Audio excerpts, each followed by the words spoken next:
Welcome to Social Studies Samurai. In this video, we'll talk about how to use terminology and context in your writing, which basically means demonstrating that you know the meaning of words and how to use them. This will help your writing become more detailed, more descriptive, and more analytical. So let's get started.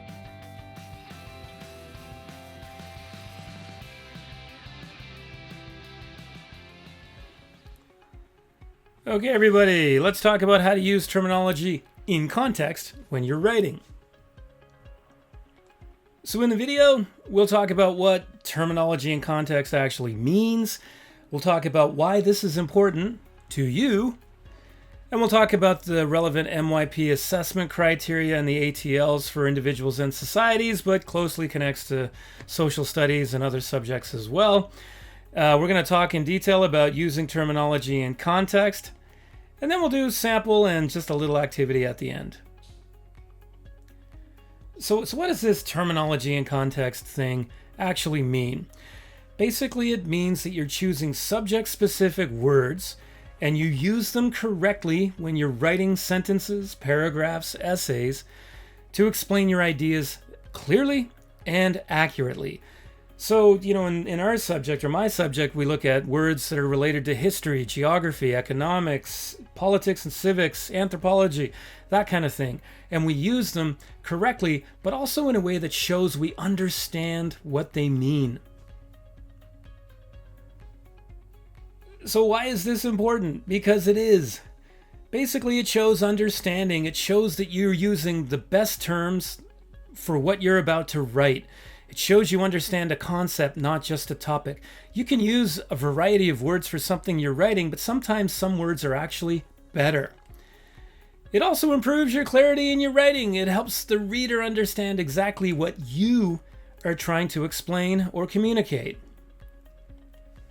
And it also builds stronger writing, right? Using terminology and context, it helps you support the points you're trying to make, the arguments you're trying to prove, because your explanations become more accurate, they're more precise, they're better focused, and they're more academic because you're using subject-specific words. And when you use them in context, all of this stuff happens. So let's look at an example of using terminology but not in context, and terminology in context. So this map has distortion. Okay, you might have to write or answer a question about map distortions, but this map has distortion. It doesn't really tell me much. You've written down distortion, but it uses the word, but it doesn't really explain how it works, how it happens, why it's important, that kind of thing. Now look at this one. This map shows distortion because the projection stretches the size of places near the poles, making Greenland look larger than Africa. Do you see how now it connects distortion to a specific feature on a map or a kind of map, a map projection, and it shows your understanding. It's got much more detail. It's got kind of a how and a why in there. And of course, if you can use terminology in context well, you'll be a stronger reader and a stronger writer. So let's practice. So the relevant MYP assessment criteria for individuals and societies, and in this case year 3, my students are in year 2, grade 7, but we're using year 3 because this applies. One would obviously be knowing and understanding. So the first one is consistently uses a range of terminology accurately. Terminology is in there, right?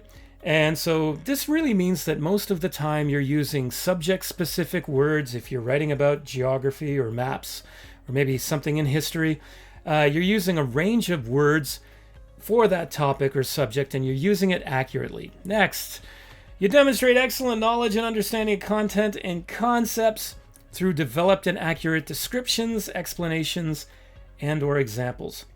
So if you're using terminology and context, then your examples are using those words to explain what you mean, explaining what you want to communicate. It shows not only do you know what the word means and you can identify it, you can pick it out in a list of words, but also how to use it. And communicating is obviously relevant to this, or I hope obviously relevant. Communication communicates information and ideas in a way that is completely appropriate to the audience and purpose. If you can use terminology and context well, then that means you're giving that depth, that meaning, that understanding of the word beyond just knowing what the word means. You're actually using it in how you communicate. So relevant approaches to learning, ATLs. Here are some that I think fit well when you're using terminology and context.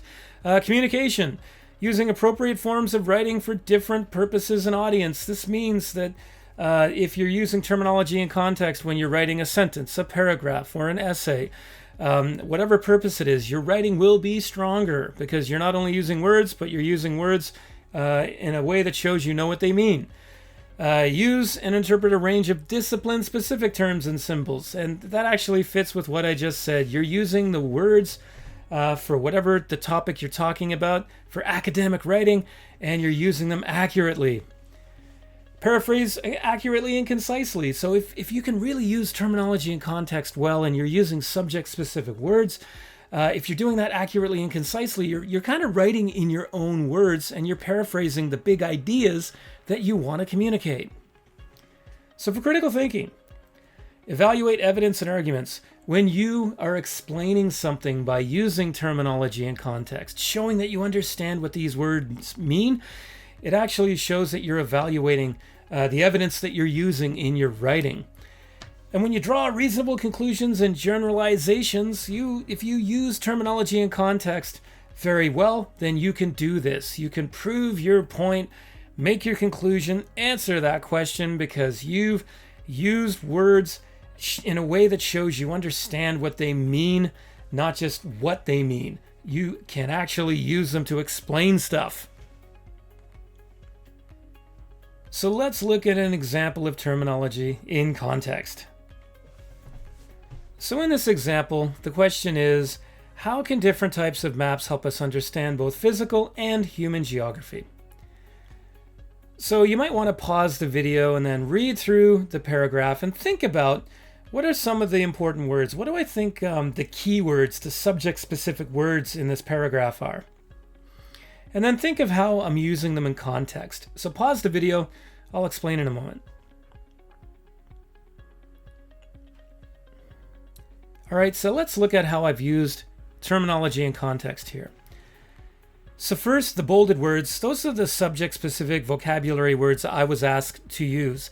Topographic maps, contour lines, cartographers, map projections, and distortion. Now I've underlined physical geography and human geography because they're in the question, and I'm being asked to talk about how different types of maps help us understand that. So let's look at this first kind of example that I've given here that shows I'm using terminology and context. In physical geography, maps such as topographic maps use contour lines to show elevation and landforms, helping us to study how natural features shape human settlement and activity. Now what I've done is, in the first part, in physical geography, I'm making a direct link to the question. The next little bit, maps such as topographic maps and contour lines show elevation and landforms. Those are an example of different types of maps that I want to use and what they show. So I've shown what they mean. The third part, helping us to understand natural features and shape human settlement and activity. This is showing that I know what these things mean and how to use them. So in this, I have terminology in context, and I've nicely linked to the question as well. I hope you can see how that works, because we're going to play with this in a moment. So let's do a little terminology and context practice by you doing some writing. Okay, everyone, so the question is, why is it important for geographers to understand map projections and distortion when studying the world? So you're going to read and understand the prompt. You're going to write a peel paragraph that uses the terminology below in context. Note there are a few that are different from our example that I just gave you. So go ahead and pause the video. Write your paragraph. It will definitely be somewhat different from mine, but then I'll go through a paragraph that I've written as an example.